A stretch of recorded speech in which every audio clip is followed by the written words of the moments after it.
So this, if I'm not mistaken, was your first horror movie maybe since Scream 4, right? Am I correct? Yes, I think so. Obviously, that movie has a bit of a campier edge, and the meta quality to it is like what makes those movies so fun. And this is not that. It was really fun to go back to the genre. One that I honestly love and I've been so interested in, but I've been so picky about finding one to do because it's a high intensity sport. Sure. It's like it's a lot of emotional energy for movies that frankly like often don't get the credit I think that they deserve.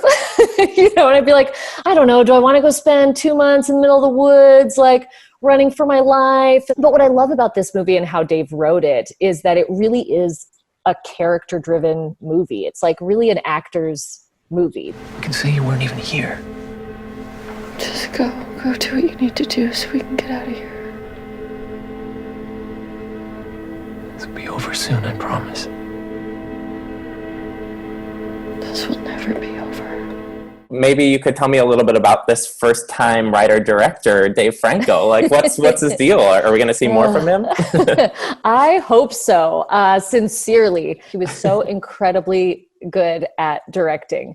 And going into it, you know, I knew he would be because as an actor, he has always like wanted to look at the whole picture with every project in a way that I have. Like when I'm acting in something, I'm like, okay, here's my piece of what I need to do. And I'm going to do the best I can at like this piece of it. And the rest of it is up to those guys. And Dave was always the kind of actor who was like, I'm going to see if I can get in the writer's room with them. I'm going to see if I can get into the edit. I'd be like, why do you want to go to the edit? That's my nightmare, you know, to just like have to watch cuts of myself doing scenes, you know, over and over. He was like, I just want to make sure that they're crafting it in this way.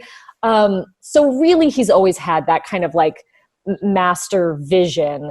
And then being on set with him, it was the most wonderful experience for the two of us. It was like a new way for us to collaborate creatively together. And then it just got to be a fun treat for me to watch him on set and watch him flourish in this new way and to watch him interact with everybody on our crew and how much they were kind of like falling in love with him. And then I was like falling in love with him all over again. It was very romantic. Let me show you out back and then I'll get out of your hair. The stars are insane out here. I should have brought the telescope. What do you need a telescope in the city for? Unless you're like a peeping Tom or something. Especially right now at this time in our country, it feels like no one trusts anyone. But then we're sort of like, oh, I'll stay in that stranger's house. Or as a homeowner, I'll have strangers come stay in my home. And while we were shooting this movie, there really were new articles coming out every day about cameras being found. We're aware of all of those dangers. And still you're sort of just like, yeah, let's do it. No, it's cheaper. It'll give us a great way to see the city and feel like we live there. You know, we shot in a town called Bandon, Oregon. It's on the coast. And we were in this house that was sort of on the beach, but it was a little cabin, like a little wood cabin with like 100 rickety stairs leading down to it. And it was truly idyllic. Our cat Harry was there with us. Aww. It was really wonderful during the day. But sometimes at night when I would like get back to the cabin at 4 a.m. and it's totally dark out and there's no light and Dave's still shooting and I'm just like walking down these rickety stairs into darkness, I would think, is this the end?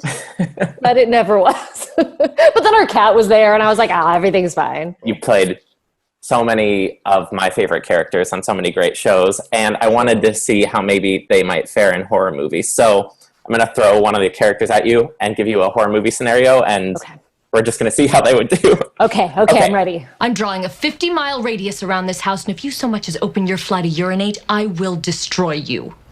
Do you understand? If an alien invasion came to New York in the 60s, what's Trudy going to do? God, sadly, I like want to be on her side because Trudy was such a badass. She'd either be the first to go or the last to go. Like I could kind of see her just coming out of the apartment being like, well, I'm not going to be scared of some aliens from some other planet. You know, hell's bells. There's a world where she would like use Pete as a shield. Yes. And really kind of make her like ultimately maybe just bond with the aliens. Poor Pete is like, she zapped. Like, yeah. Pete is a human shield. Maybe she like guts Pete, puts on his skin. Now I'm getting dark. No, that's to where get I her wanted foot this in the to go. door, and then she peels his mouth open and is like, it's just me. So obviously, like Annie on Community, it's been in a number of horror scenarios. Let's say there's like a day after tomorrow situation where like Greendale is suddenly like terrible weather, tornadoes, ice storm, everything. How does Annie fare in this? I mean, I think she would want to cozy up to Jeff, warmth for safety. Annie's a romantic at heart, though she's very practical. I can see that getting her into trouble. Maybe she uses this as that moment with Jeff Winger to be like, it's all over, and I think we should just consummate this relationship since we're clearly going to die. Yeah. Oh, go out with a bang. A bang.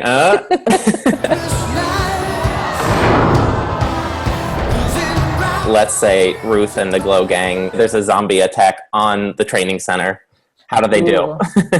Oh man, the Glow Girls would kill those zombies. Are you kidding me? Physical strength aside, they're such underdogs. Everybody, it's a group of women who just will stop at nothing to achieve their goals. And I do not see zombies getting in their way. This is like fanfic I'm writing in my head constantly. Oh yeah, that sounds so fun. I picture them in full Charlize action mode. Yeah. Where like first you thought we could just hair pull and do stuff like that. Suddenly they're like John Wick. Running up off the walls and like... Yeah.